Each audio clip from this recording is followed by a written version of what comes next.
Você conhece aquele momento em que seu celular acende com um convite no grupo e seu estômago aperta?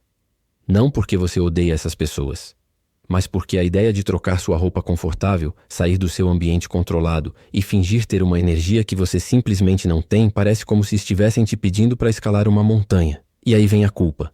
Aquela voz que diz que você é antissocial preguiçoso que está perdendo a vida. Mas sabe o que essa voz não entende? Ficar em casa não é sobre fugir do mundo. É sobre proteger algo que o mundo não valoriza o suficiente. Seu ecossistema interno. Se você é alguém que genuinamente se sente mais vivo numa terça-feira tranquila do que num sábado lotado, se você já mentiu que estava doente só para ficar em casa, se a ideia de planos cancelados te enche de alívio ao invés de decepção, então você já sabe do que eu tô falando. Você não está quebrado. Você não é chato. Você só é programado de um jeito diferente. E hoje a gente vai mergulhar fundo na psicologia dos caseiros, as pessoas que a sociedade não entende, mas que a ciência acha absolutamente fascinantes. Vamos começar pela coisa mais importante que ninguém te conta. Sua preferência por ficar em casa não é uma falha de personalidade. É uma realidade neurológica. Psicólogos identificaram algo chamado teoria da excitação ótima, e ela explica por que algumas pessoas prosperam no caos enquanto outras sufocam nele. Seu cérebro tem um nível base de estimulação que precisa para se sentir bem. Nem de mais nem de menos. Na medida certa. Para extrovertidos, esse nível é alto. Eles precisam de barulho, movimento, imprevisibilidade, rostos novos, estímulos constantes. O sistema nervoso deles deseja estimulação do mesmo jeito que algumas pessoas desejam café. Sem isso, eles se sentem vazios, inquietos, incompletos. Mas para introvertidos e pessoas altamente sensíveis, esse nível base é muito mais baixo. Seu cérebro já está ocupado, processando, analisando, sentindo, percebendo coisas que a maioria das pessoas ignora. Uma conversa que parece leve para outra pessoa pode parecer um treino pesado para você. Não porque você é fraco, mas porque você está captando tom, subtexto, linguagem corporal, correntes emocionais. Você está rodando vários programas em segundo plano enquanto todo mundo está só no piloto automático. Então, quando você entra num restaurante barulhento ou numa festa lotada, não é só irritante. É sobrecarga. Seu sistema já está no limite e o mundo continua aumentando o volume. É por isso que casa é diferente. Casa é o único lugar onde o nível de estimulação combina com suas configurações internas. Você controla a iluminação, os sons, a temperatura, o ritmo. Não tem papo furado que você precisa fingir. Não tem mudanças repentinas para se adaptar. Não tem performance exigida. E para o seu sistema nervoso, isso não é preguiça. É alívio. É como finalmente conseguir respirar depois de prender a respiração o dia todo. Psicólogos chamam isso de domínio ambiental, e é um dos 6 pilares do bem-estar psicológico. A capacidade de criar e controlar espaços que apoiam sua saúde mental. Pessoas que amam ficar em casa não estão evitando a vida. Elas estão curando ela. Mas tem algo mais profundo acontecendo aqui, algo que a maioria das pessoas nunca fala.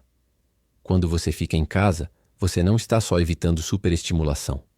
Você está protegendo sua atenção. Lá fora, o mundo é projetado para te fragmentar. Notificações, propagandas, conversas que você não pediu, expectativas sociais, a pressão constante de estar ligado, de ser interessante, de performar alguma versão de você mesmo que deixa as outras pessoas confortáveis. E tudo isso custa algo. Custa foco. Custa energia. Custa o espaço mental silencioso onde seus pensamentos reais vivem. Casa é onde você recupera esse espaço. É onde você consegue se ouvir pensar. Onde você pode seguir um pensamento até o fim sem ninguém interrompendo. Onde você pode sentir seus sentimentos sem ter que explicá-los. E olha que louco. Estudos mostram que pessoas que passam tempo regular em solitude são mais criativas, mais autoconscientes e melhores em resolução de problemas complexos. Não porque são mais inteligentes, mas porque têm a largura de banda mental para ir fundo. Seus cérebros não estão constantemente alternando entre tarefas, gerenciando dinâmicas sociais, realizando trabalho emocional. Eles estão focados. E foco é onde a mágica acontece. Pensa nisso. A maioria das grandes ideias do mundo não veio de eventos de networking ou sessões de brainstorming lotadas. Elas vieram de pessoas sentadas sozinhas, pensando profundamente, seguindo sua curiosidade sem distração. Escritores, cientistas, artistas, filósofos. As pessoas que mudaram o mundo não eram aquelas que estavam sempre por aí. Eram aquelas que sabiam quando recuar, ficar quietas, deixar suas mentes vagarem na segurança da solitude. Então, quando alguém te diz que você está desperdiçando sua vida ficando em casa, o que essa pessoa está realmente dizendo é que ela não entende o valor do trabalho interno. E essa é a limitação dela, não a sua. Agora vamos falar sobre controle, porque é aqui que as coisas ficam interessantes.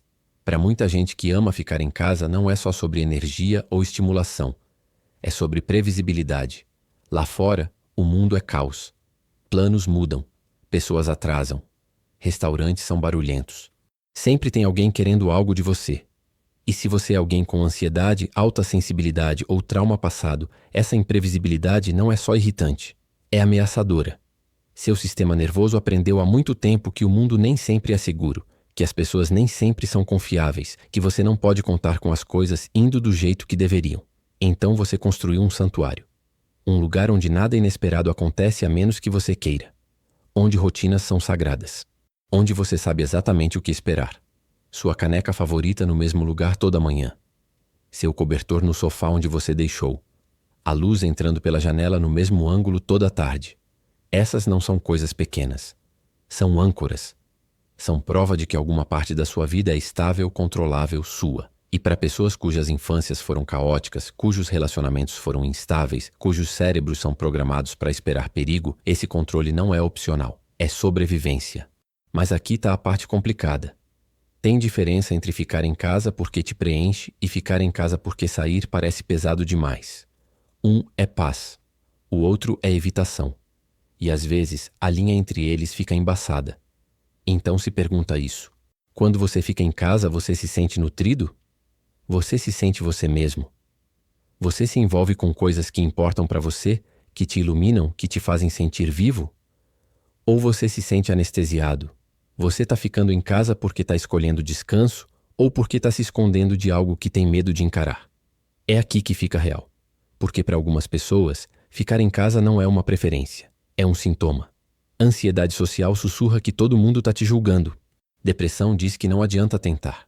Trauma passado faz o mundo lá fora parecer genuinamente perigoso.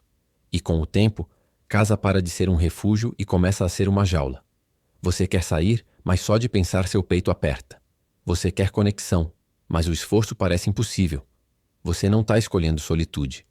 Você está preso nela. E isso não é a mesma coisa.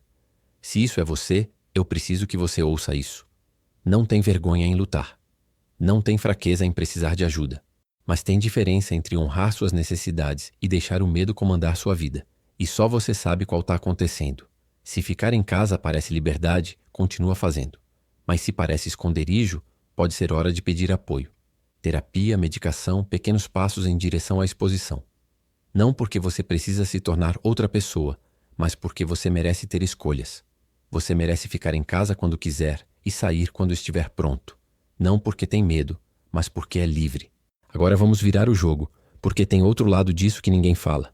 A sociedade tem essa obsessão com estar por aí.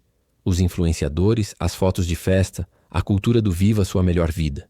Nos dizem que uma vida boa é uma vida ocupada, que aventura significa viajar, que conexão significa multidões, que se você não está constantemente fazendo, vendo e experienciando, então você está desperdiçando sua juventude, seu potencial, sua única vida preciosa.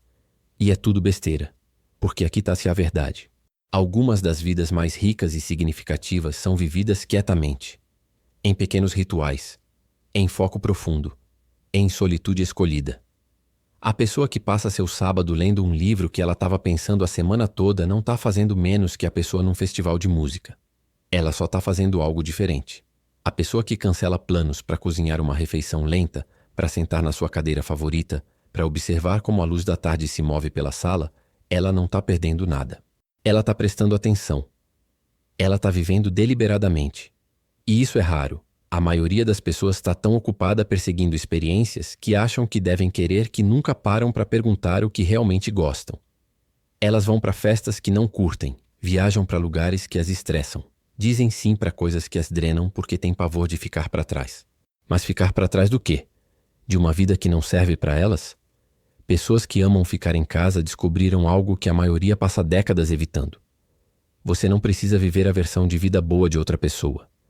Você pode definir a sua. Psicólogos chamam isso de preferência por baixa estimulação, E não é um distúrbio, é um traço. São pessoas que não precisam que o mundo as entretenha porque seu mundo interno já é rico.